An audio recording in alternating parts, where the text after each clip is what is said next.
Hello friends. उम्मीद है आप सब खैरियत से होंगे, खुशबाश होंगे। आज की इस वीडियो में हम डिस्कस करेंगे कुछ ऐसे पॉइंट्स, कुछ ऐसी मिस्टेक्स, कुछ ऐसे ब्लंडर्स जो अक्सर स्टूडेंट्स करते हैं ड्यूरिंग रिसर्च वर्क। आप एब्जॉर्प्शन पे काम कर रहे हो, फोटोलाइटिक डिग्रेडेशन ऑफ डाई कर रहे हो, या फोटो कैटालिटिक डिग्रेडेशन, या कोई भी रिसर्च वर्क कर रहे हो, चाहे वो ऑर्गेनिक केमिस्ट्री का है, फिजिकल का है, एनालिटिकल का है, इनऑर्गेनिक का है, उसमें कॉमन मिस्टेक्स जो अक्सर स्टूडेंट्स करते हैं या उनसे हो जाती हैं या उनको उनका नॉलेज नहीं होता, वो मिस्टेक उनके नज़दीक मिस्टेक नहीं होती, लेकिन अगर वो स्टेप्स को, उन पॉइंट्स को फॉलो ना करें तो वो काफ़ी हद तक उनके रिज़ल्ट को ख़राब कर सकते हैं। तो आज हम उन कॉमन बातों पे डिस्कशन करेंगे और उनको कवर अप करने की कोशिश करेंगे। उनका आपको सोल्यूशन प्रोवाइड किया जाएगा कि आपने ये सारे काम कैसे करने हैं। तो सबसे पहले तो जब भी आप रिसर्च करते हैं, उसके लिए आप साथ साथ ये पॉइंट्स लिखते जाएं जो कि आपके लिए बहुत ज़रूरी हैं।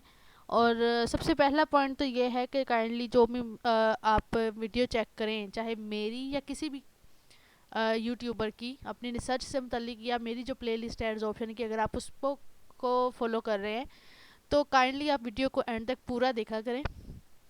क्योंकि कहीं ना कहीं पॉइंट पे जो आपको इंस्ट्रक्ट कर रहा है, जो गाइड कर रहा है, उसके माइंड में ये नहीं होता कि उसने एंड पे ही बतानी होती है बात या शुरू में बतानी होती है।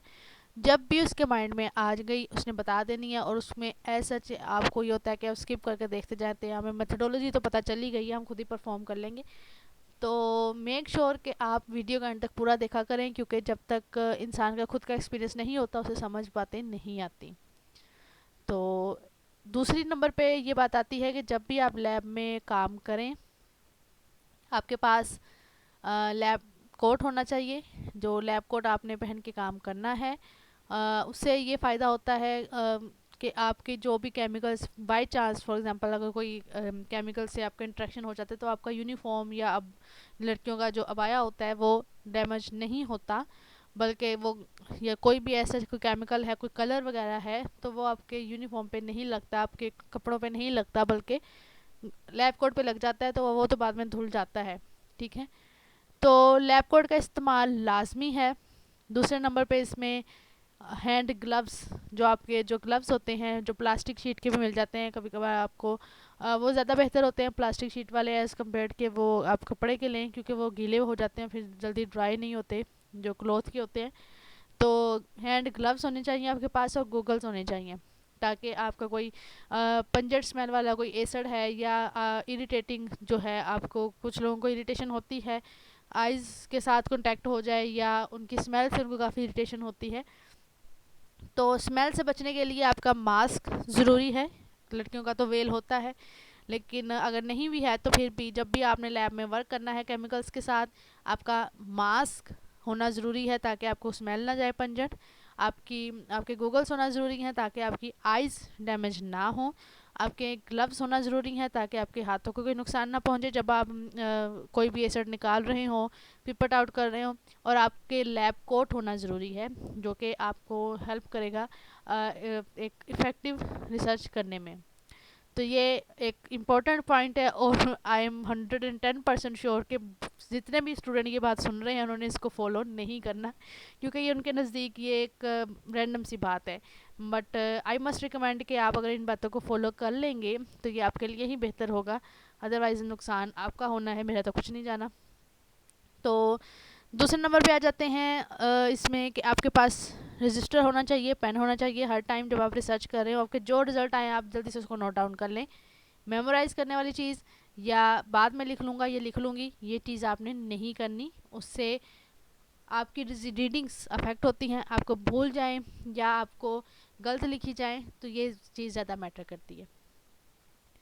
जब भी अपरेटस यूज़ करना है, जो भी अपरेटस यूज़ कर रहे हो, आप बीकर यूज़ करो, फ्लास्क यूज़ करो, या कोई भी इस तरह की चीज़ें, आपको वो बीकर सारे के सारे अच्छी तरह वाश करने होते हैं।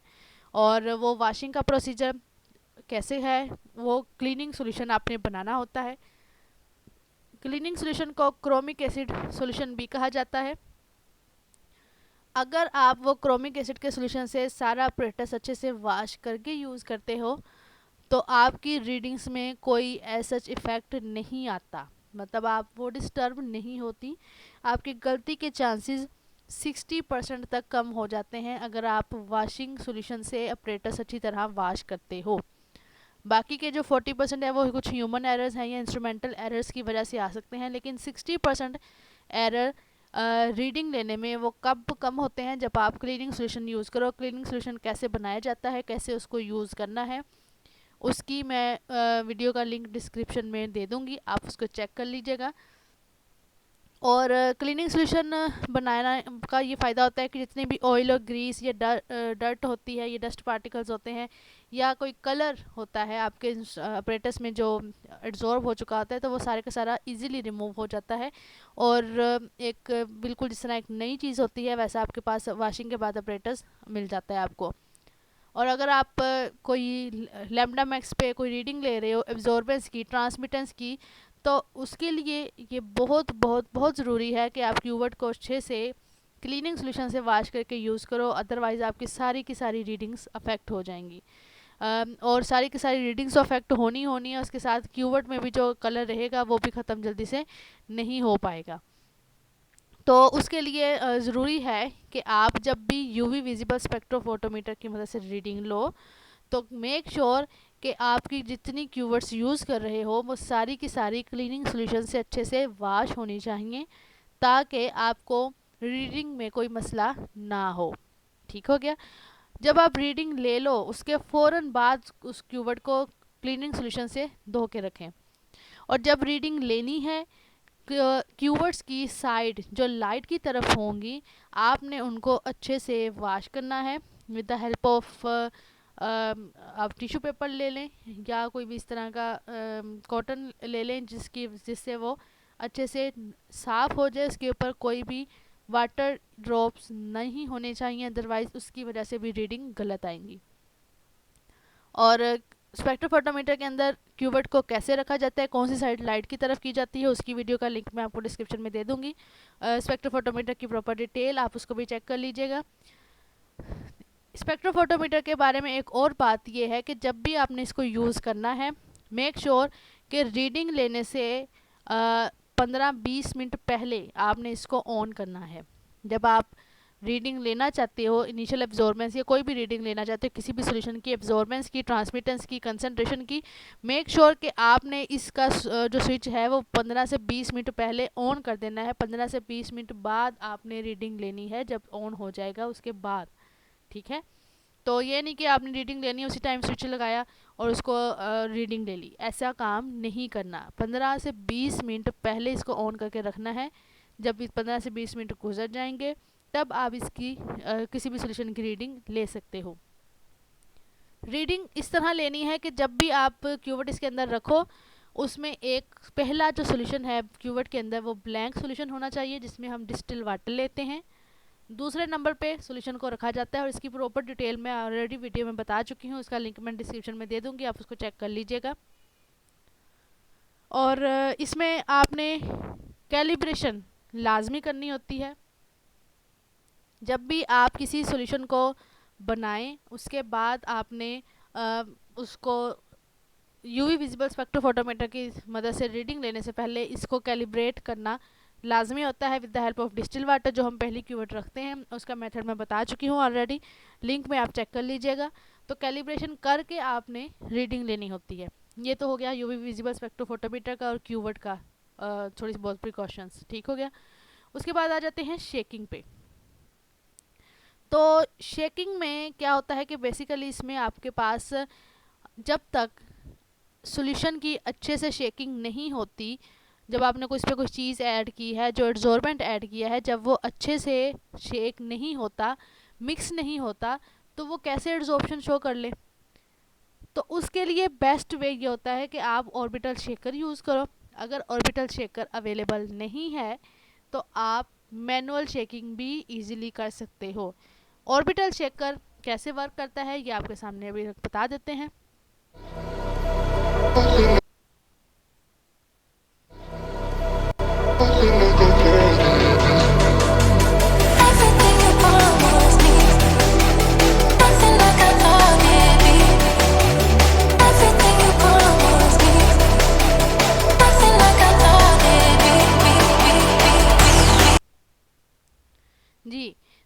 ऑर्बिटल शेकर है, आप ऑर्बिटल शेकर की मदद से अपने सोल्यूशन को मिक्स कर सकते हैं, लेकिन अगर ये अवेलेबल नहीं है आप मैनुअल शेकिंग करें। मैनुअल शेकिंग के लिए भी जो स्मॉल ट्यूब्स होती हैं, शेकिंग ट्यूब्स, उनको अच्छे से क्लीनिंग सोल्यूशन से वॉश करके यूज़ करना है। इसके बाद आपने जब उनको शेक करना है तो अच्छे से शेक करना है, वेल शेकिंग करनी है, ताकि सारे का सारा सोल्यूशन जो है एड्जॉर्बेंट के साथ इजीली मिक्स हो जाए, उनका इंटरेक्शन ज़्यादा से ज़्यादा हो। जितना ज़्यादा इंटरेक्शन होगा उतनी ज़्यादा परसेंटेज एड्जॉर्प्शन आपकी बढ़ेगी। तो shaking is an important parameter. जब तक अच्छे से शेक नहीं करोगे सारे का सारा एड्जॉर्बेंट नीचे एक्यूमुलेट होता रहेगा, उसकी एग्रीगेशन होती रहेगी। वो एक जगह एक्यूमुलेट जब हो जाएगा तो वो दोबारा आपको स्टीरर की मदद से उसको स्टीर करना पड़ेगा, शेक करना पड़ेगा। तो ये काफ़ी इरिटेटिंग और टाइम कंज्यूमिंग होता है।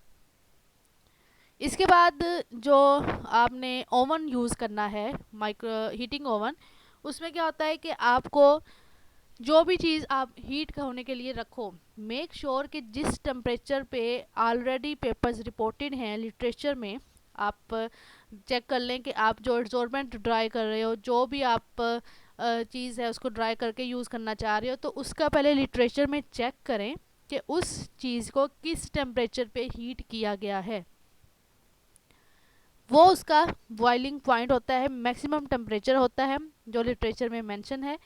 अगर आप उससे ज़्यादा टेम्परेचर पे करोगे तो क्या होगा, वो चीज़ डिस्ट्रॉय हो जाएगी जिसको आप ड्राई करना चाह रहे हो। उसके अंदर जितने वोलाटाइल कंपाउंड्स होंगे वो इवेपोरेट हो जाएंगे, और एज अ रिज़ल्ट आपके पास जो चीज़ बचेगी उसमें वो चीज़ नहीं रहेगी जो कि एड्जॉर्प्शन काज कर सके। तो मेक श्योर कि जब भी आप इसको यूज़ करो ओवन को या उसकी हीटिंग करो, तो टेम्परेचर आपने लाजमी चेक कर लेना है कि वो टेम्परेचर लिटरेचर में जितना मेंशन है उसी टेम्परेचर पे आपने उनकी हीटिंग करनी है। उससे कम, उससे ज़्यादा नहीं करनी, और टाइम भी नोट कर लेना है। फॉर एग्जांपल अगर एक एड्जॉर्बेंट है राइस हस्क है, वो टेम्परेचर लिटरेचर में उसका मेंशन है 90 डिग्री सेल्सियस पे उसको हीट करना है 20 मिनट के लिए, तो 20 मिनट के लिए ही हीट करना है और 90 डिग्री ही टेम्परेचर होना चाहिए। 100 नहीं कर देना और ना ही उधर से टाइम ज़्यादा करके 30 कर देना है। ठीक हो गया। उसके बाद अगर हम चलें तो पीएच मीटर, पीएच मीटर में पीएच मीटर की मदद से हम पीएच नोट करते हैं कि हमारा किस पीएच का सॉल्यूशन बना है, उसकी क्या पीएच आई है। और इसके अलावा हम इसमें ये भी चेक करते हैं कि हमारा जो सॉल्यूशन है उसको कितना एसिडिक है और कितना ही बेसिक है। पीएच मीटर के अलावा हम पीएच स्ट्रिप्स भी यूज़ कर सकते हैं पीएच मेजर करने के लिए। लेकिन पीएच मीटर और पीएच स्ट्रिप में फ़र्क यह है कि पीएच स्ट्रिप को आपको कैलिब्रेट करने की ज़रूरत नहीं है, वो जस्ट आप सॉल्यूशन में ऐड करो, डीप करने के बाद उसका कलर जो आ रहा है उससे आप पीएच जो है वो मेजर कर सकते हो। लेकिन वो इतनी एक्यूरेट नहीं आती, क्योंकि कुछ कलर्स वहाँ पे जो बेसिक के हैं वो राउंड और एसिडिक के हैं, उनका कलर ज़्यादा मतलब ह्यूमन एरर की वजह से वो मैच सही से नहीं कर पाते, तो पीएच सही से मेजर नहीं हो पाती। और अगर तो वो रिज़ल्ट एक्यूरेट आ गया है, उसका कलर आपको इजीली डिस्टिंग्विश कर सकते हो, तो वेल एंड गुड। अगर नहीं तो आई रिकमेंड कि आप पीएच मीटर यूज़ करो, क्योंकि इसमें डिजिटल फॉर्म में आपके पास पीएच आती है। पॉइंट्स का डिफरेंस भी आता है, जो कि पॉइंट्स का डिफरेंस पीएच स्ट्रिप्स में नहीं आता। ठीक है, तो अगर आपके पास पीएच स्ट्रिप पीएच मीटर दोनों अवेलेबल हैं तो आप पीएच मीटर को यूज़ करें, उसको आप प्रेफर करें एज़ कम्पेयर के आप पीएच स्ट्रिप यूज़ करें। पीएच मीटर यूज़ करने का तरीका ये है कि पहले इसको कैलिब्रेट किया जाता है with the help of buffer solution. आप बफर सॉल्यूशन 4 का भी बनाएं, 7 का भी, 10 का भी, और उसको कैलिब्रेट करें। कैलिब्रेट करने से क्या होगा कि जब आप उसको कैलिब्रेट कर लोगे उसके बाद आप जिस भी सॉल्यूशन की रीडिंग लेना चाह रहे हो आप उस सॉल्यूशन की इजीली रीडिंग ले सकते हो।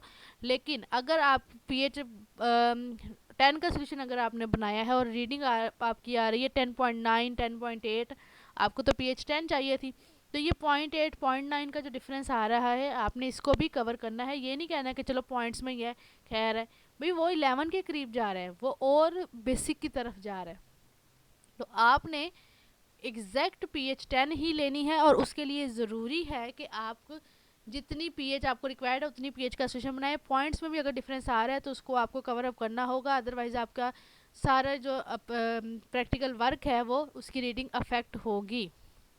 ठीक हो गया। तो आपने जितनी पीएच का सोल्यूशन बनाना है उतनी पीएच का ही होना चाहिए, उससे ज़्यादा कम पॉइंट्स में भी डिफरेंस नहीं आना चाहिए। उसके बाद चलते हैं सेंट्रीफ्यूगेशन मशीन की तरफ। सेंट्रीफ्यूगेशन मशीन, इसको कैसे यूज़ किया जाता है, कैसे इसको वर्क करना है, इसकी ऑलरेडी वीडियो अपलोडेड है, आप उसको चेक कर सकते हैं। और इसकी ये है कि आपने सेंट्रीफ्यूगेशन लाजमी करनी होती है जो भी आप सोल्यूशन यूज़ करते हो, और इसकी स्पेसिफिक स्पीड आप सेट कर लें, स्पेसिफिक टाइम जो लिटरेचर में मेंशन है उसके अकॉर्डिंग कर लें। अगर लिटरेचर में आपको नहीं मिल रहा तो आप उसकी जो स्पीड है वो टाइमली, जिस तरह आप ये सेंट्रीफ्यूगेशन है इसमें 3000 आरपीएम में 4000 है, इस तरह आप उसको चेक कर लें कि 1000 पे वो कितनी तेज़ घूम रही है, 2000 पे कितनी। और उसके बाद टाइम आप पहले 1 मिनट का लगा के चेक कर लें, फिर 2 मिनट का लगा लें। अगर तो सेंट्रीफ्यूगेशन हो रही है अच्छे से, वो मशीन की क्वालिटी में भी डिफरेंस होता है। कुछ मशीन्स होती हैं उनमें लो स्पीड पे भी अच्छी स्पिनिंग हो जाती है, सेंट्रीफ्यूगेशन हो जाती है। कुछ अब इस तरह की मशीन अगर है तो उसमें ज़्यादा स्पीड उसको प्रोवाइड करनी पड़ेगी, 3000 पे करना पड़ेगा। और सेंट्रीफ्यूगेशन मशीन को यूज़ कैसे करना है, उसका जो बेस्ट वे है, उसमें वो सेंट्रीफ्यूगेशन ट्यूब्स कैसे रखनी है, वो इस तरह रखनी है काउंटर बैलेंस करने के लिए बिल्कुल एक दूसरे के सामने। ठीक है, ये नहीं करना कि एक ट्यूब अगर आपकी एक ट्यूब बनी है सोल्यूशन की तो आप एक ही रख के उसको स्पिनिंग या सेंट्रीफ्यूगेशन करवा लो, ऐसे नहीं करना। उसके बिल्कुल ऑपोजिट साइड पे भी आपने एक ट्यूब रखनी है ताकि उसका काउंटर बैलेंस हो जाए।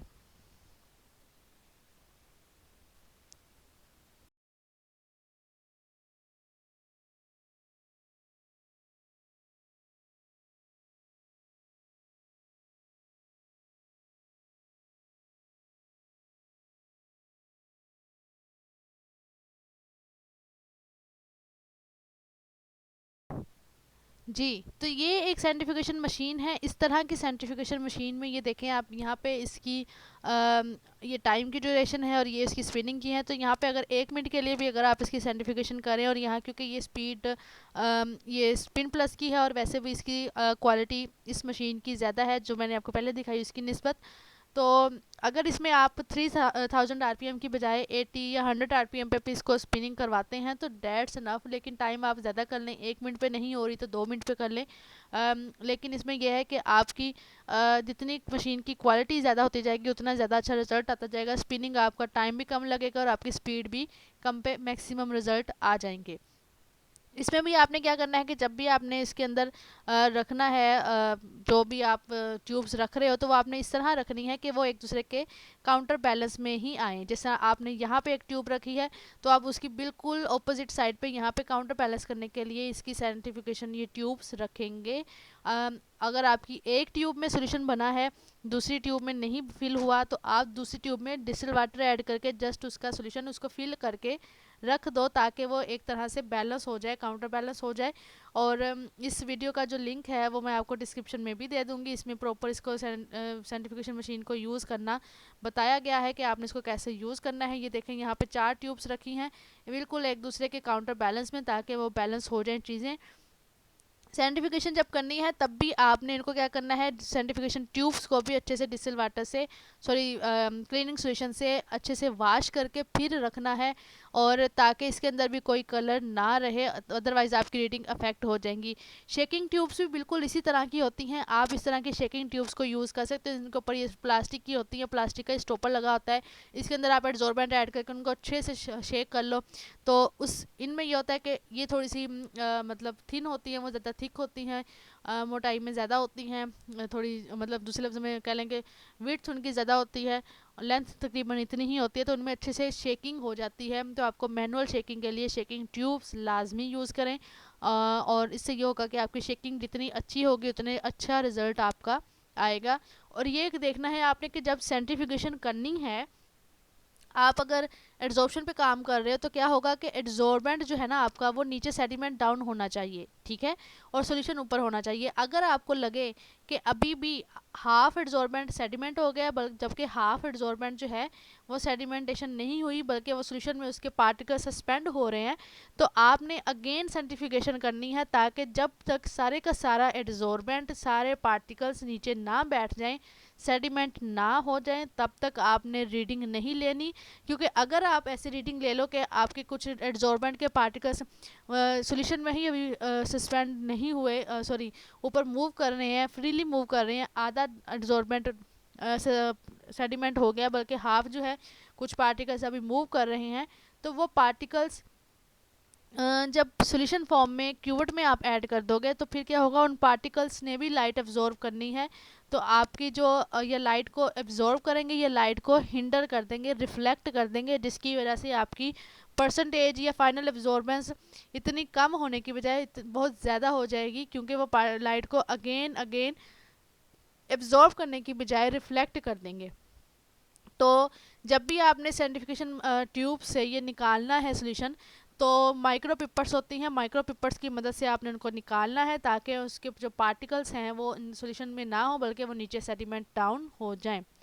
तो ये सेंट्रीफ्यूगेशन मशीन के कुछ बेसिक प्रिंसिपल थे, और इसको भी जब आपने यूज़ करना है तो केयर के साथ यूज़ करना है, और सॉल्यूशन इन ट्यूब्स के बाहर ना गिरा हो, बल्कि ट्यूब्स के अंदर, और ट्यूब्स अच्छे से साफ़ होनी चाहिए जब आप इसको मशीन के अंदर रखो। ठीक हो गया जी। तो उसके बाद आ जाते हैं हीटिंग ओवन की तरफ। तो हीटिंग ओवन में क्या है, इसमें भी आपको जो टेम्परेचर आपने सेट करना है उतना ही टेम्परेचर होना चाहिए, उससे ज़्यादा कम आपका टेम्परेचर नहीं होना चाहिए। मीन्स टू से आपने जिस टेम्परेचर पे हीटिंग करनी है, for example effect of temperature हमने स्टडी किया, उसमें 0 डिग्री टेम्परेचर मेंटेन करना है, फिर 10 डिग्री, फिर 20। तो मेक श्योर कि जितना टेम्परेचर है थ्रू आउट द एक्सपेरिमेंट उतना ही रहे। अगर वो चेंज हो रहा है, ज़्यादा हो रहा है, कम हो रहा है, तो उससे भी रीडिंग आपकी इफेक्ट होगी, क्योंकि टेम्परेचर नोट और मेनटेन करना ये बहुत ज़रूरी होता है।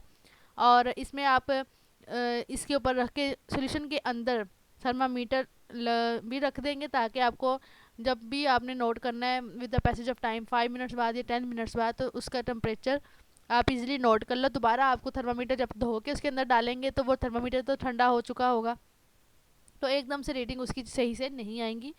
तो बजाय इसके कि आप थर्मामीटर निकाल के रख दें, सोल्यूशन को हीटिंग ओवन पे रख दें, तो ये सही नहीं रहेगा। चाहे आपका टेम्परेचर इस पर 20 मेंटेन है, लेकिन फिर भी सोल्यूशन के अंदर थर्मामीटर होना ज़रूरी है।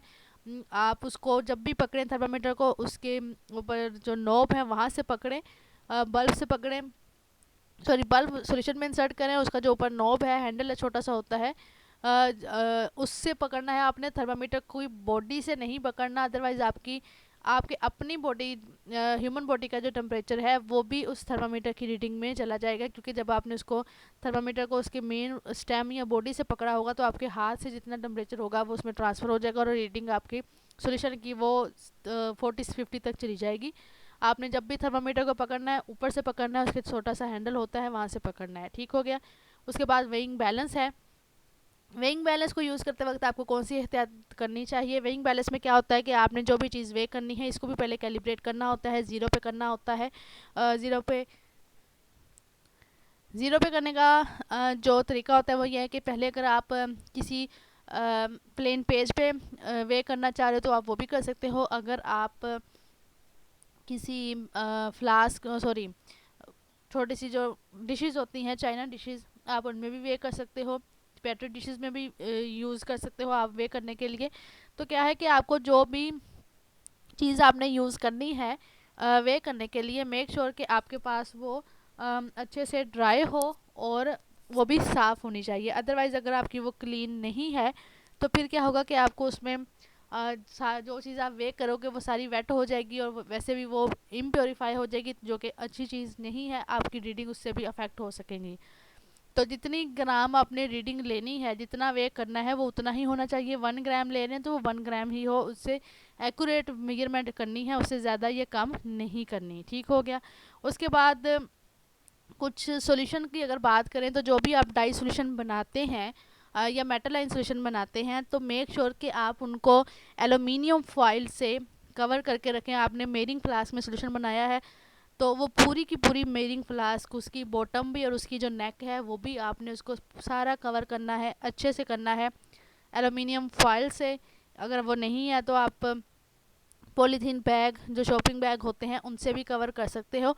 जो आपने स्ट्रोक सॉल्यूशन बनाया है उसको भी कवर करना है, उसके बाद जो आपने उसके डाइल्यूट सोल्यूशन बनाएंगे 10 ppm के 40 ppm के एक्सपेरिमेंट करने के लिए, उस सॉल्यूशन को भी कवर करके रखना है। ऐसा उनको शेल्फ पे या ओपन इन्वायरमेंट में नहीं रखना। आप जितना हो सके सॉल्यूशन को डार्क में रखें। डार्क में रखने के साथ साथ उसको कवर करके रखें।